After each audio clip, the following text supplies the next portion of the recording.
Bismillahir Rahmanir Rahim. There's one thing we have to remember. There is something what we have in madrasas, we call in like a formal alim, a formal graduate. And then we have people who are not formal graduates. They're not formal ulama, but they have a lot of knowledge. Are you following me? And he gives an example here. Like for example, he says, let me give an example. Let's say, so for example, somebody has done a business. This is my own example. Somebody has a business degree. Yes? So they learn gross profit, net profit, I don't know all these other terms. All of the other terms they learned. So now you say he's formally experienced in business. He's an alim in business. Another person, so many people who came maybe in the 50s, 60s, 70s, migrated from India to different places. They have no business degree. They probably can't even all these business terminologies and investment rates, profit returns, they don't know all these terms. But they just went from India to America, England, Barbados, other places. They started business. They have no college degree, no university degree. So both are doing business. One is a formal alim of business. He's got no experience. So you say you're an alim of business. Another person, what's a gross profit? I don't know what's gross profit, net profit. And he's a multi-millionaire. He's got lots of land, lots of property. So sometimes, ulama, we just obsess with formal qualifications. Now, I can tell you what, I can define sabr, I can define shukr, I can tell you aqsam of dhikr, I can tell you tawadu, define tawadu, wada yada'u, which bab is it from, what's the ishtiqaq from, what's the asal meaning, how the Arabs use it in Jahili poetry.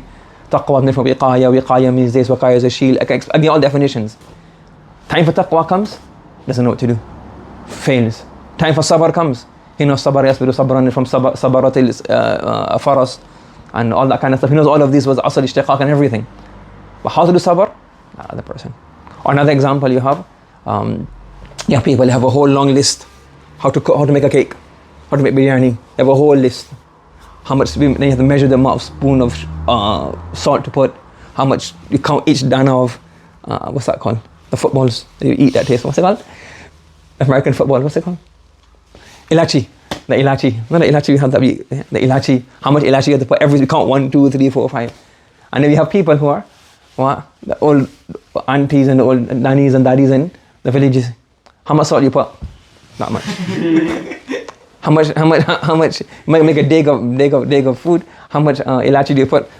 Itna dal do. How much you put? I don't know, just put some. And it tastes much better. Why? They're not alim. They say, what's the recipe? I don't know the recipe, but I'll show you how to do it. Yes? They taste it, what's missing? Put this inside. How much you put inside? They'll say, it's not like dal do. Is it too hot? I don't know how many spoons. It's not dal do. What the heck? Why? Because they have experience. So sometimes don't get obsessed with just the words. You have to understand the ma'na and the reality, the haqa'iq. And this comes with practical life. We can read the tafsir. وَادْعُ إِلَىٰ رَبِّكَ بِالْحِكْمَةِ وَالْمَوْئِذَةِ الْحَسَنَةِ وَجَادِلْهُمْ بِالَّتِي هِيَ أَحْسَنُ. The tafsir. Ibn Abbas says this, and Ibn Mas'ud says this, Fulan says this, Mujahid says this. But what is hikmah? How do you see hikmah in da'wah? When you see people doing it, then you realize, right. You get what I'm saying? Nobody learns football by just sitting in a classroom and reading books. How do you learn how to play the midfielder role? Mentorship. Getting game time. Send him out on a loan. He plays, he learns, sees somebody, mistakes. Coach trains him, and training is taught. Same thing as well. So all these things that we learn in madrasa, all these things that we learn, our practical implication only comes when we spend time with the ulama who have already been through this system. And that's why you can have an alim. If you're an alim and you're good training, that's nur ala nur. Because you know the meaning and the thing, so you get it. But if you just learn the words, and after a while you forget the words. If you don't make biryani, you learn the recipe really well. You have an exam for the recipe of biryani. You don't make biryani, but exam. What's the recipe of biryani? You write it all out. You get 50%, 50 out of 50, 100%. And then you don't make biryani for 2 years. What's going to happen? You don't need to make biryani. Yes? Like Microsoft Word. How do you Microsoft Word? Like you just control C, control V, do all these kind of things. You stop using, what happens? You forget. So if you're studying, so you read the tafsir, all that. If you don't live it, what happens? You all forget all of this. And that's why they saying here that their teacher, his teacher wasn't an alim, wasn't a formal alim. Haji Imdadullah was not a formal alim. Mufti Kisab rahmatullah, hafidhahullah, Mufti Rafisa rahmatullah alayh, their teacher was Dr. Abdullah Arifi, not a formal alim. But Mufti Kisab, Shaykh al-Islam, yes, Arab and Ajam, everybody accepts him. So his mentor, after his father, his mentor was Dr. Abdullah Arifi, a homeopathic doctor. So he was well educated. Again, not formal, but he was well educated. So if Mufti Saqi accepted Mufti Rafi Sahab, two great muftis of Pakistan, they accept because it's not formal knowledge, it's something else which you learn, things which you don't become with experience, tajraba. That's why you say, I think Imam Ahmad rahmatullahi alayhi, he was once traveling to another city. So somebody said, at this age, where are you traveling at? Which muhaddith is left where you haven't learned hadith? You're muhaddith. So the person assumes he's going to travel for hadith. Because which city are you traveling to? Which muhaddith do you want to meet? You've met all the muhaddiths. Which muhaddith is left?